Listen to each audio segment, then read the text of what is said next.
Welcome back to the podcast, What podcast is that, Craig? the Martyr Show podcast. And where can it be found? MartyrShow.com. That's the one, aye. Take me a wee minute there. Well, it's not as if you visit a site. That's not true. When's the last time you were on it? Last week. Like, when I was putting up the TNA and Raw results and that, I had to tell you on the phone what I'd wrote. I read them a couple of times. That's how often you check it.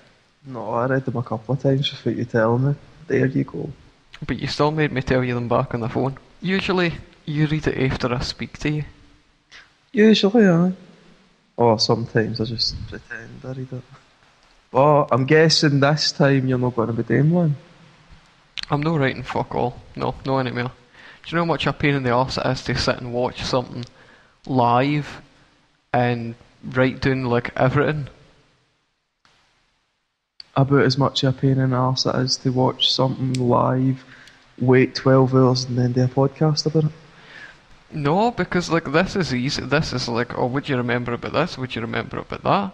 But when you're doing it live, it's like you've got to write down everything that happens in the show.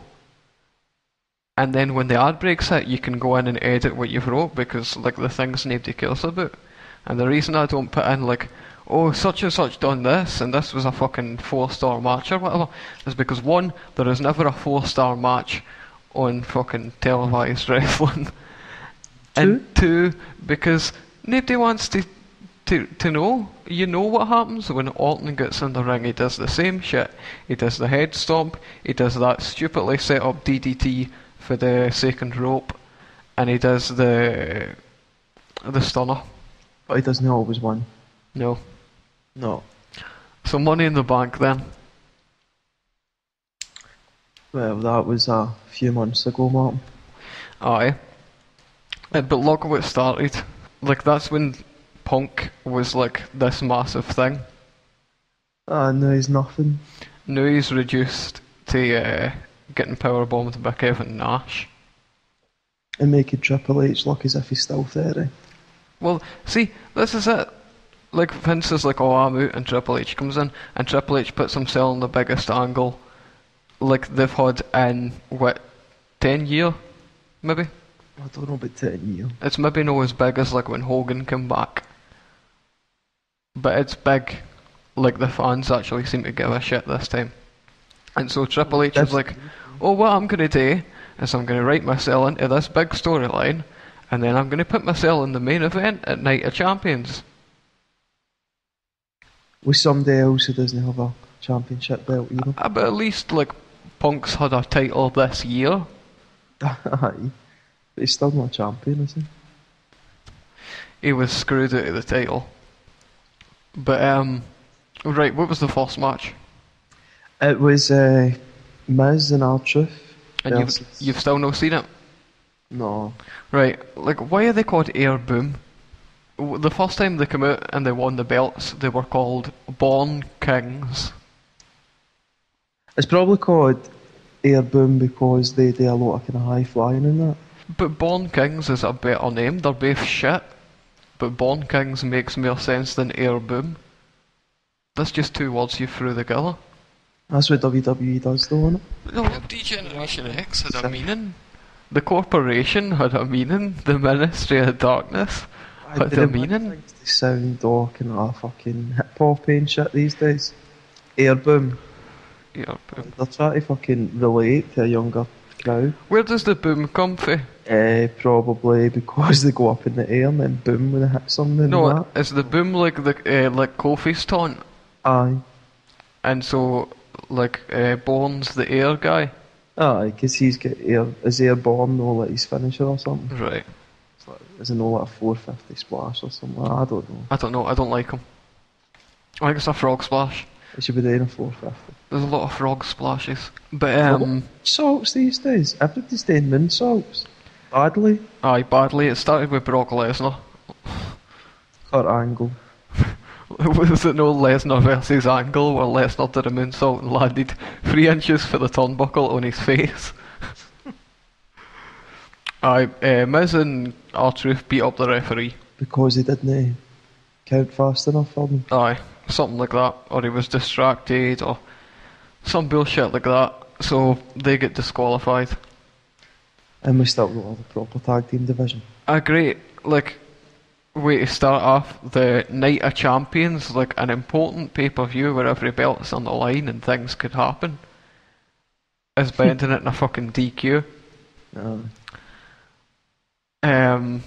Aye, they beat up the ref, lose the match, and they're no happy. Oh, it's a conspiracy. But they did this rap when they first came out. And I am just rap video. And like, no, Miz and R-Truth, like, they're both rapping, like, in the ring. And basically it was like, you're an asshole, you're an asshole, you're an asshole. It was more like, if you've heard Broken Hearts Are for Assholes by Frank Zappa, Oh. it's more like that than a rap song. Right. But, aye, that was it. They beat up the ref. Next. It was Cody Rhodes versus Ted DiBiase for the Intercontinental Championship. Junior. Mm-hmm. Because he's not the fucking $1 million man. Why do they always drop the Junior for his name? They don't expect young folk to know about it, I suppose, and they aim everything at young folk these days. As we said before. Aye, except for like Stone Cold shirts and Rock shirts. Aye, but that's just something that's always going to sell. Well, Rock shirts sell more than just about anything else. Which reminds me, apparently they're pushing Rock v Cena up to, pardon me, is it Survivor Series? I couldn't tell you. We've had SummerSlam. We should have had SummerSlam. Sure, we have, aye. Well, it's Survivor Series, that's when they're trying to move Rock and Cena up to, because nobody cares. Nobody cares in the business, and none of the fans care. I wasn't that bothered about it. I can't see The Rock coming back properly in him. They booked himself into a corner. Although, in the film, I think in Fast Furious 5, or Fast 5 as you persist in calling it, it was pretty good. Have you seen it yet? Yep. So, look, Cody Rhodes needs to wear pads. Cody Rhodes just needs to fuck off. The guy's built like shit. I've seen him on, like, everybody says, oh, he's only, like, in the business because he's dad. But I'm sure Vince fell out with, like, the whole family, basically. Really? I know, like, the Great American Dream wasn't happy with the Gold Dust gimmick. No, but they've had them doing it again. In, like, rumbles and stuff, haven't they? Ah, well, Dusty did the roundtable shows. They had on WWE 24/7 or WWF 24/7. They're like the internet channel. Like you could pay to subscribe to. But he needs to wear pads. He's got long legs, right? And his boots stop just like at this, like above his ankle. So he's got long pasty legs that just look fucking weird without knee pads. I don't really rate him that much. No, I don't at all. His finisher's absolutely terrible. DiBiase looks quite, like, athletic in that, though. He looks as if he could do something. But Cody Rhodes just looks like an average guy, I suppose. So, Cody wears this mask. Aye. Because of the, was it because of Mania? His match with Ray at Mania? It was before that. Before that, alright. I'm pretty sure it was before that. Was it knowing like a Raw or a SmackDown or something? So Mania was mask versus mask? Guessing so. That was shit. And that's weird, he was higher up on Mania than Del Rio, and Del Rio was the like, Del Rio got the belt. Cody's stuck fucking, well, no worries, he's got no talent. So, that's what we've established. $1 Million Man's son grabs the mask, takes the mask off and tries to hit Cody with it. Cody gets him in a schoolboy pin or a roll up, whatever the fuck you want to call it, and wins. It was boring shit. Move on. Somebody gave it 3 stars. Nope, they're idiots. Next. Who gave it 3 stars? Somebody on Inside Pulse. Alright, okay. The next match was John Morrison versus Alex Riley versus Jack Swagger versus Dolph Ziggler. Oh, the 4-way nobody cared about. I wasn't. This was for a belt. Mm-hmm. Oh, because Dolph's got the what is it, the US? I thought it was like the match was actually for Vicky's services. Vicky needs to fuck off. Because for the thing on Raw where it's like on Angle is like feuding with Dolph because he wants Vicky's services. Oh no, I like that. Like, the match was shit. Alex Riley's on steroids, allegedly. Allegedly, but I'm alleging it. I believe he's on some sort of supplements. Put it that way. He's changed shape since. What was that pay-per-view where it was him and Miz beating on Cena for like half an hour? I couldn't even tell you that. One straight after Mania. It was shit anyway. It was pretty shit.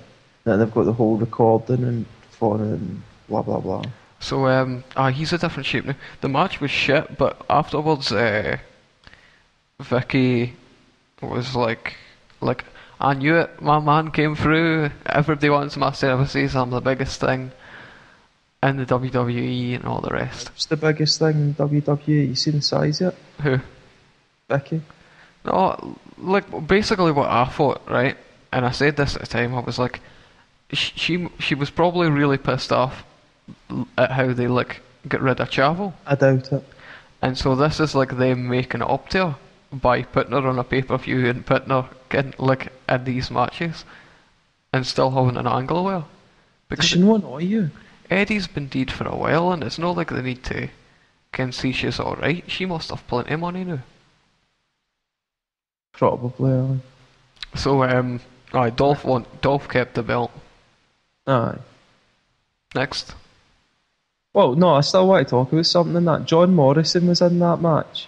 Mm-hmm. Was it not just a few months ago that John Morrison was fighting for like the WWE title or whatever it is, the one Cena's got? No, I don't think so.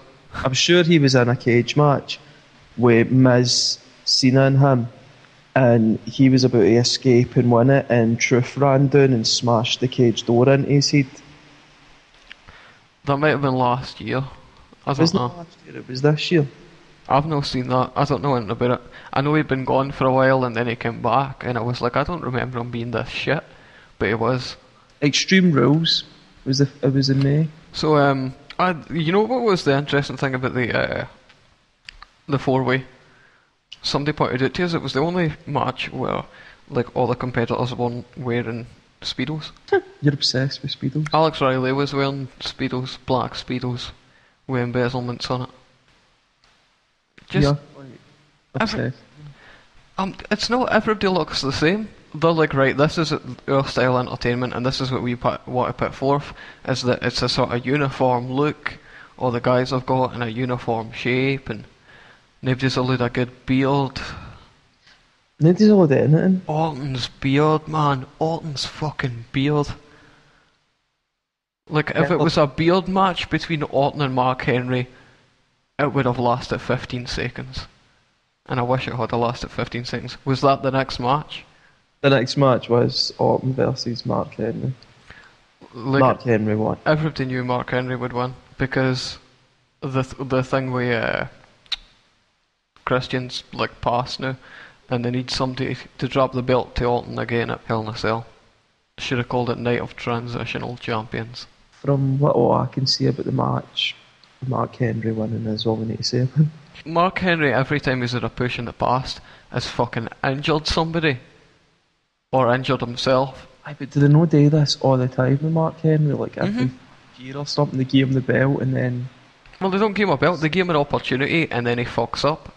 And he's lucky this time he hasn't hurt anybody yet. But they still had to get Orton to do the Hangman's DDT for the second rope and all this other shit. And that is the worst move in the business. It's too set up. It's so contrived to get the guy on the outside of the ring and then to pull him back in and to do all that. As if he just wouldn't be like, fuck you, or put his foot underneath the rope. Or punch in the balls. Exactly. And as Mark Henry, you look at the ropes, didn't fucking snap. Do you remember when Mark Henry was managed by Mae Young? And engaged and shit? Mae Young gave birth to a hand. That was some fucked up shit. Folks say, they should bring back the Attitude Era. Nobody wants to see Mark Henry being the proud father of a hand again. Next. Kelly versus Beth Phoenix. Kelly won. Aye. But a roll up. It Again? was a weird sort of powerbomb reversal thing, and it was really fast. But there was one point, I think they were doing a suplex for the suplex for the corner. So sort of like a superplex, except on the landing, Kelly stuck her feet out and must have really fucked him up. Ow. She landed with her feet rather than like with her back and her arms spread out to take the weight. Mm-hmm. So I think she might have hurt her legs. That's all. She's too hot to hurt their legs. Um, Apparently she gets spanked. Is it her, the Phoenix woman, or her that comes down with her? One of them's the daughter at Jim, the Anvil Neidhart. It'll be the one that comes down with Phoenix, Natalia. Aye, that's it. It's something to do with the Hart family. Mm-hmm. Next. I like to talk about Kelly getting spanked. The match was shit. Really? Aye, like, Spanking? I mean, I gave it for trying a suplex, like for the top rope, but the match was shit. Okay. Del Rio versus Cena. Del Rio. Cena's the face, right? Cena stole Del Rio's car. Nice. It was like somebody phoned the police. It fucking makes no Cena sense. is like Cena's whole thing, no matter be like respect and shit, loyalty, hustle, respect. Hustle? I thought he gave up on the hustle side of things when he was like, I'm a Marine. You know what I Really? don't get? You know what I don't get? Cena salutes the crowd, Aye. right? He's saluting his lowers. In the army, in the navy, and whatever, you salute your superiors. Or no even that. You're not saluting them, you're saluting the flag. Right? Because that's the ultimate superior is the hero of the United States. So he's saluting the fans, but they're beneath him. You know, try to bring them onto his level and be Oh, I wouldn't want to be on Cena's level. Like, in terms of like the saluting thing, he's like they're beneath him. In terms of everything else, like Cena's well beneath me. But he's got that respect thing in there, and it's no respectful to steal somebody's car and shit, is it? Yeah.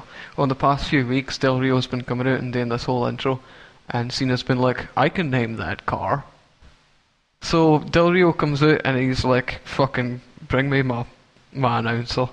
And his announcer comes out and Del Rio fucking hands him a mic. And he gives the long fucking winded intro where he's like, Del Rio! Right? No. And then Cena's like, look, I can do a big long winded shitey intro and all. And he does it himself. And he's like, the fighting fruity pebble. I want to see that in a t-shirt. Let's not see any t-shirts. So Cena wins. Cena wins, aye, submission. Ear hold. There was 2 ear holds in that match. Ear holds. Ear hold. Cena thinks the STF is an ear hold. Watch it next time. He's no get his arms clasped around the jaw. It's around about the ear, just a single ear. There's a few ear holds that night. It was fucking weird. I'm really not looking forward to watching this. But it was like an average Cena match. You know all the stuff Cena does? Well, it's Like- not hard to forget, is it? The wavy hand thing and the like the Death Valley driver and that. He did all that. 5 moves of doom. That was like the second to last match. It was, aye. So that leaves us with Triple H. Now the good thing about this match was that Punk was in the main event of the show. Mm-hmm. But the bad thing about this match was that Triple H was in the main event of the show. They're fighting away and I think Punk kicks out a pedigree and then Truth and Miz come down. And start attacking them. They beat the shit out of the pair of them and then they lay Punk on Triple H and Triple H kicks out so they beat the shit out of the ref. The ref's outside the ring hurt. John Laurinaitis comes out and Johnny Ace for now on because it's too fucking long-winded to say his second name. Johnny Ace comes down and he brings another ref with him. Leonidas. Triple H is doing the pin. Johnny Ace holds the ref back. He's like, no, you see to this hurt ref. Fucking, like, at some point Nash comes down. Aye. And Nash comes into the ring, and Nash is like, fuck you, bang. And then he goes to jackknife Triple H, and Punk protects Triple H. What? And then, so Punk gets the jackknife instead. Why does he protect Triple H? Because nobody likes Nash, apparently, is the new thing. Even though Nash is like godfather of, what is it, 3 daughters? Triple H and Stephanie have got? I have no idea. Or John Paul, whatever the fuck you want to call him. Right, so Punk protects Triple H, but Triple H ends up hitting him with a sledgehammer. No, Triple H hits Nash with a sledgehammer. And it's like, oh, like they've got to use a sledgehammer and shit, and there was still like 15 minutes left of the pay-per-view. But no, after he hits Nash with a sledgehammer, that's sort of it. He just goes, he does like the usual shit, and pins and wins. As usual. I just look pedigree and bang. You know what I hate, right? And this is the thing. And folks say about Cena and Orton and whoever, right? You know why they say they've only got 5 moves? I do tell. It's because they do the same. Like, if you watch a Cena match, he'll do the, what do they call it now? The attitude adjustment. Aye. He does that like 3 times in a match. Aye, because they keep kicking it. Like, it's called a finisher for a reason. Don't pull it out until the end. So he does that like Triple H with a pedigree. You watch any Triple H main event, he does at least 3 pedigrees or tries for them. They've got this whole thing about kicking out finishers and all that now, though, haven't they? If you kick out in Austin that started that. If you kick out a finisher, it wasn't. There was folk like would kick out a Hogan's leg drop and shit. It's not really the same kind of thing. It is, like, folk never kicked out the leg drop. Hogan was champ for a long time, and then, like, fucking whoever it was that got the belt off him. I think The Rock and Austin have got the credit for it, though. Like, I think Taker and Hulk, but Taker and Hulk doesn't count because Hulk got the belt back like 3 days later. He won it at Survivor Series. So they did, like, Triple H will just say, oh, pedigree, something, pedigree, fucking the knee thing, and then pedigree. So that's why everybody's like, oh fuck, they only do 5 moves, because you see them doing it over and over again. If somebody kicks out your finisher, it's time to get a new finisher. He does the slam thing. Spine buster. Spine buster, mm-hmm. There's a spine buster. There's a spine buster, there's the high knee thing, there's the Raven thing where he hit, like, or Flair, they both done it, where they kinda go down and they like elbow the back of your knee so you fall down. Chop block. Chop block a little bit. And he does the high knee thing. He does the figure 4 sometimes. Oh, he does that for Flair now. So does HBK. Shawn Michaels has always done the figure 4. I never noticed until after he retired Flair. He did, he was doing it like back in the early 90s. To be fair, I never really saw that many Shawn Michaels matches. I never really started watching wrestling for that. Consider yourself lucky. We were watching an early in your house a couple of weeks ago, and I don't know who Shawn was fighting against. It might have been fucking Bret Hart, but it wasn't a screw job match. But whoever he was fighting against, was it Bigelow or? The stipulation was he couldn't do the chin music. Right. And it was like, so what the fuck's he gonna do? Like the Hurricane Rana? So what did he do? I think he lost the match. He went to super kick them and then hesitated. And then he either went fuck it and super kicked them and lost the match, or they swerved around about him and won. I can't remember. Wasn't a good match then. No. I hate it when they have stipulations like that. Like, what was it, 2 pay-per-views ago, they had the Christian and Orton, and Christian could win the belt via DQ, or he could only, like, when somebody can only win the belt using such and such. Mm-hmm. It's like, why? Where's the suspense? Do you remember when Edge and Christian used to retain their tag titles by like doing the concerto? Mm-hmm. Well, like there's basically like pick your heel, like your favourite heel, whatever heel. Like they hold on to their belts by getting disqualified or whatever. It just annoyed me though, because they done it in every single match, even matches where they didn't have to. It was just annoying. That set up the TLC stuff. Because then it was like Edge and Christian are with the chairs, Dudley's tables, and Hardy's just jumping off high shit. I'm sure it was after that. I remember the Conquistadors. Edge and Christian did a lot of shit stuff. Did they? Gangrel.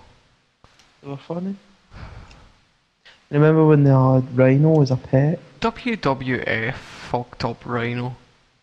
Rhino was amazing. Rhino was a badass, and then they got him fighting like fucking Gilbert. Oh, they had him Taka. like just this fucking Edge and Christian's pet and shit, and then when they did like put him into matches, he wasn't allowed to shine.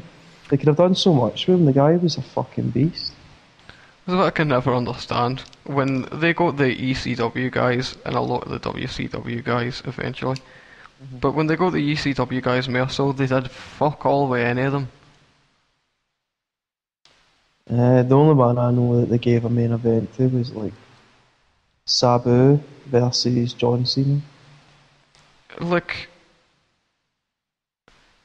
alright, the Dudleys, but they left like long before. Taz, he sort of left early, but he didn't get that far. No. Wasn't it that long before he was just announcing? And Taz was the guy, like, Taz would beat anybody. Well, that was the thing. They played him up as this fucking monster. I mean, they had the whole thing where he choked out Kurt Angle at Rumble. And then I remember, it was only on Heat though, but he was like fighting Bossman. And Prince Albert come out and Bossman and him battered him. And then Taz was still getting up and like doing a wee mini Fez press thing round the fucking knees of Bossman and punched him in the head and all that. With Albert trying to pick him up off him and everything. Finally knocking him out with like the fucking nightstick. The worst has got to be like Raven. Well, they made Raven that bad that they had Rhino fucking beating him at every opportunity. They put Raven in storylines where, and like I think Raven and Saturn quite enjoyed it. Raven might actually wrote this or suggested it, but the whole like moppy, and then Raven put the mop in the wood chipper. It was good stuff, but it was like Sunday Night Heat, and so Raven come up with a storyline for the 7 Deadly Sins, and it would last like the year. Mm-hmm. And Stephanie was like, I don't see the long term, like how it would work. Mm-hmm. And it's like fucking the guys get a year worth of storylines. Ah, you were telling me about that. And it was that actually for Raven, or was it just for anybody in general? Well, it involved a lot of folk. It wasn't just like him putting himself over, but it was like envy and shit. So whoever Lita was with at the time, was she still with the Hardys or whatever it was?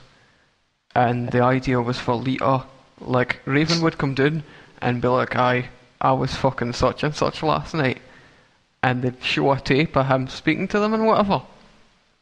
And so Matt Hardy would get all pissed off and he'd be raging, but it turned out Raven never fucked him at all. Aye. And like, so Matt Hardy would beat the shit out of Raven. Mm-hmm. And then and that would be built up over like a month or 2 months, and then the next sin would happen and so on. Did she not end up with Edge? Kane as well, no? Aye, Kane for a bit, but like basically they stole Raven's story but did it with Edge, but that was sort of real life, you know. Like eventually they gave Raven 6 weeks on Heat for his story and then dropped him. 6 weeks. But Raven should have been fucking world champ. Really, Martin? Mm-hmm. Who would you have rather had champion, right? Fucking Brock Lesnar, who botched fucking everything, or Raven? Brock Lesnar then, or Brock Lesnar now?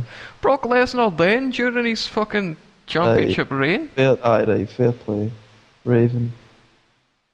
And who would... Although if I had to choose, I would have chosen Rhino over Raven. Who was all the other guys? They had like fucking Steiner in main events. Fair enough, I like Steiner. He's entertaining, but still. Like, I'd rather seen Raven get a push then than fucking Cena, Orton. I know they came a bit later, but still. They never done anything with Tajiri either. Tajiri could have been fucking great. They just had him being like fucking Regal's wee pet. Oh, by the way, speaking of Tajiri, see the green mist?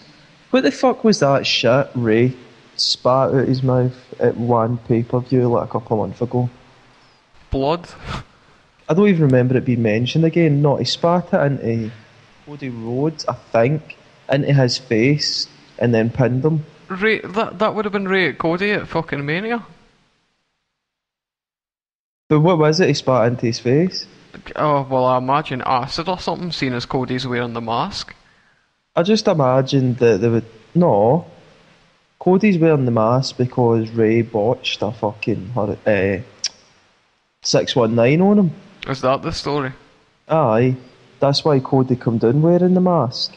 It was while Cody was wearing the mask and they were in a fucking fight at a pay-per-view, Ray spat this kind of mist thing into his face when he was about to get a superplex on him and then pinned him for the 3 count. As if he was like fucking Tajiri. They've been doing TNA, like, they've got the woman Winter. Right. She was like Paul Burchill's woman in WWE. Right. I don't know if you remember. But so basically, like, the storyline is she's a vampire for the 1800s and she was like a ghost, and then she was drugging Angelina Love and like raping her and stuff, and now like Angelina's off the drugs but she's still with Winter, and they drink blood and stuff. Nice. It's fucking stupid. Like Are you just trying to get me to watch TNA? It's horrible. Really? But she does the red mist obviously because it's blood. It's shit. So she's spat in Mickey James' face like 4 or 5 times. Mickey James is quite hot.